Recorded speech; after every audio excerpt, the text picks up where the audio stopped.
All right, this is One Last Midnight. Welcome back to another episode of Astroneer. And in today's episode, we're going to look at automating the chemistry lab and specifically turning soil into hydrazine. So I hope you guys enjoy the video. In order to make the automated chemistry lab, we're going to need a bunch of things. Now, remember that you really can't make the chemistry lab unless you've gone off-world, and of course we're going to need an atmospheric condenser to make the hydrazine. So you're going to have to unlock several things before you can even get to this point, but the main items that we're going to be using are canisters, medium platform A, large platform A, medium storage, soil centrifuge, auto arm, button repeater, atmospheric condenser, medium canister, and the large platform B. And that's going to cost you roughly around 7,750 bytes to make.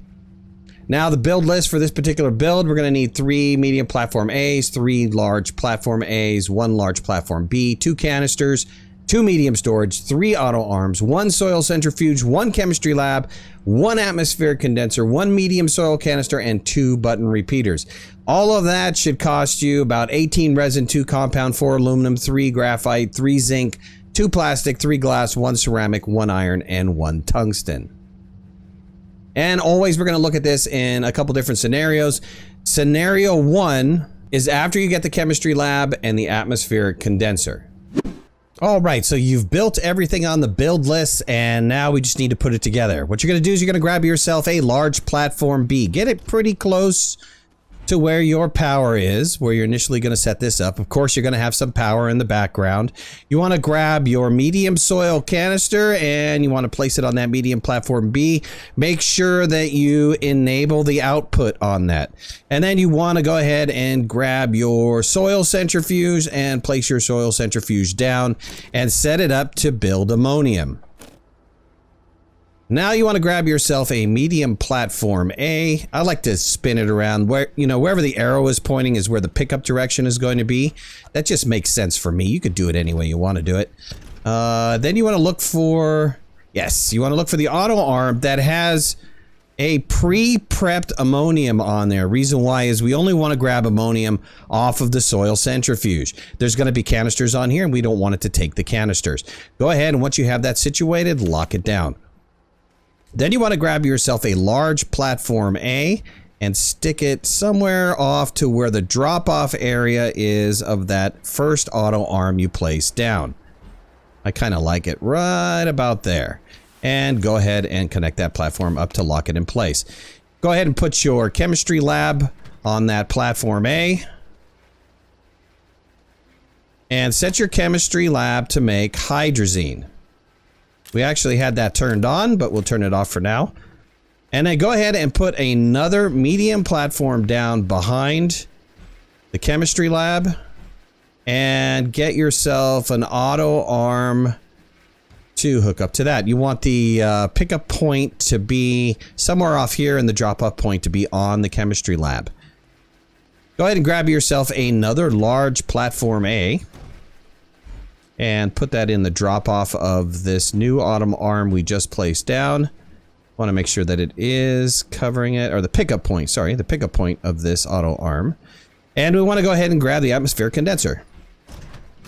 And we want to set that to hydrogen. Excellent.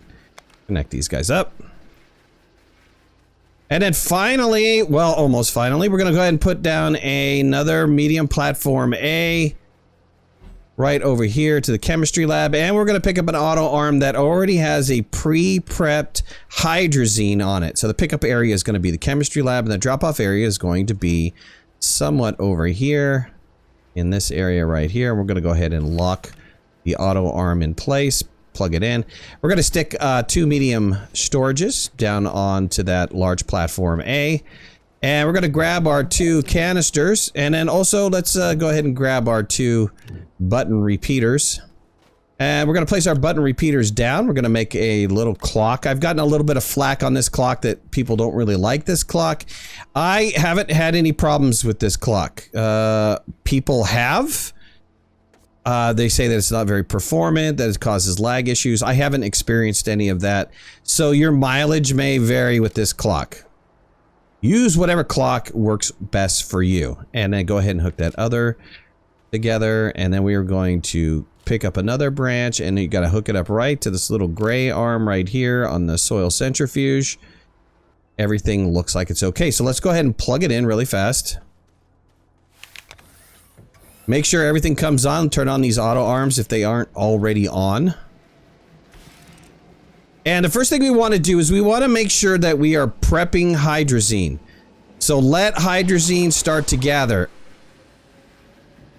You know, the best bet would be to have a complete hydrazine filled up before we start this process. But in the meantime, what we can do before we turn on the chemistry lab is also start getting some ammonium built. So let's go ahead and power up the ammonium. Now what we need to do first is just drop down these canisters, and they are going to auto-fill the soil centrifuge if the soil centrifuge is not filled already. I happen to have a little bit of soil in there. And let's start the button repeater. And that's going to start building our ammonium. And we're going to let this go until it builds up about 4.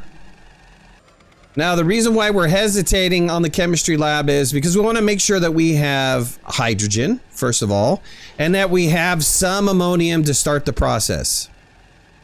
Now, once I have 4 ammonium, 2 in the chemistry lab and 2 ready to go to the chemistry lab, I'd like to start the hydrazine. And you can see that starts making hydrazine and immediately starts refilling up the chemistry lab to make another one again. And this process will continue to run forever as long as you have soil. So make sure that you have at least a couple soil canisters laying around so you can get enough hydrazine as you need. Now this in a nutshell is the basic automated chemistry lab making hydrazine from soil. But let's go ahead and look at scenario 2, which is after you get larger platforms and after you get better storage. So the process looks relatively the same, and for the most part it is. Except what happens is eventually you're going to wind up filling up this medium storage silo with hydrazine. And when you do that, what's going to happen is the atmospheric condenser is going to keep producing until it has filled up these medium storages with hydrogen, and the soil centrifuge is going to keep producing until it fills up these medium storage silos with some additional ammonium. So when you're ready to make more, you're going to have some backup resources to be able to help jumpstart the process of making more hydrazine the next time around, after you come back from your trip or whatever. Now this system can be expanded even further. We can put down an extra large B platform, have even more soil canisters, and be able to keep this process running a lot longer. And we can also upgrade our storage to be different storage. But I hope this gives you some ideas on how to set up a automated chemistry lab making hydrazine from soil.